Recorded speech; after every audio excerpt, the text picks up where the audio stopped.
Quando os olhos entreabro a luz que avança, batendo a sombra a pérfida indolência, vejo além da discreta transparência do alvo cortinado uma criança, pupila de gazela, viva e mansa, com sereno temor colhendo a ardência, fronte imersa em palor, rir de inocência, rir que trai ora angústia, ora esperança.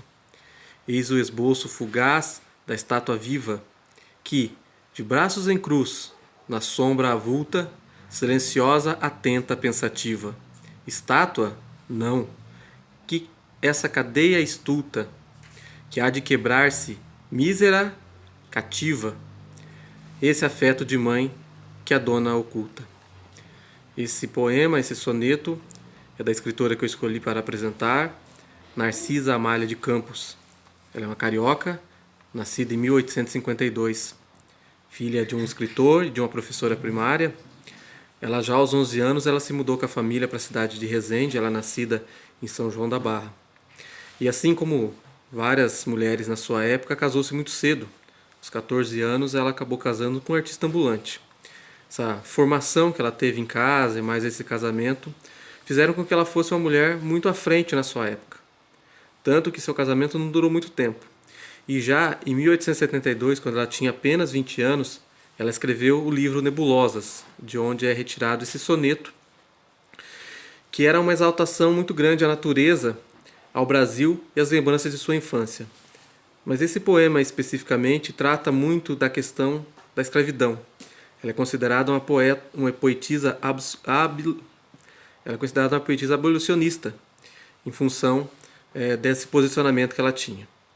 Amália Campos era uma mulher muito independente, mas mesmo assim ela acabou se casando novamente. Com 28 anos, ela se casou com um padeiro, mas o seu amor pelas letras, a sua dedicação à literatura, fizeram com que a sua padaria, onde ela também ajudava o marido, fosse muito frequentada por intelectuais, né? Alguns literatos, como Raimundo Correia, Luiz Mará e o próprio imperador Dom Pedro II visitavam constantemente essa padaria para conversar com ela. O casamento com o padeiro não durou muito, né? E a Amália se mudou então para o Rio de Janeiro, porque na época, imagina uma mulher no século passado, século retrasado, separada por duas vezes, como ela tinha uma má fama, né? Era má falada pelo povo.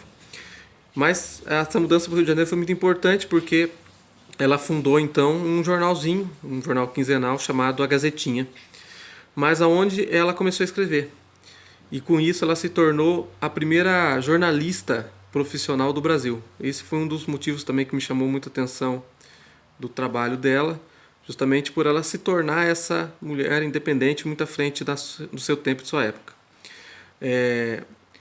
Apesar de ter publicado só um livro, né, só esse livro, a Amália ela foi muito exaltada por diversos escritores, entre eles Machado de Assis, que dizia que ela era uma jovem e bela poetisa.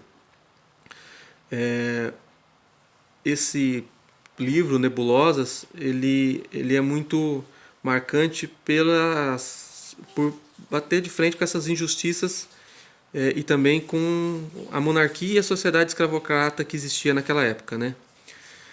Apesar dessa independência, a Narcisa acabou falecendo em 1924, aos 72 anos, pobre, paralítica e cega. É um texto muito bonito, muito denso, né? Difícil até de entender, mas que tem muito essa questão de trabalhar principalmente a questão do abolicionismo.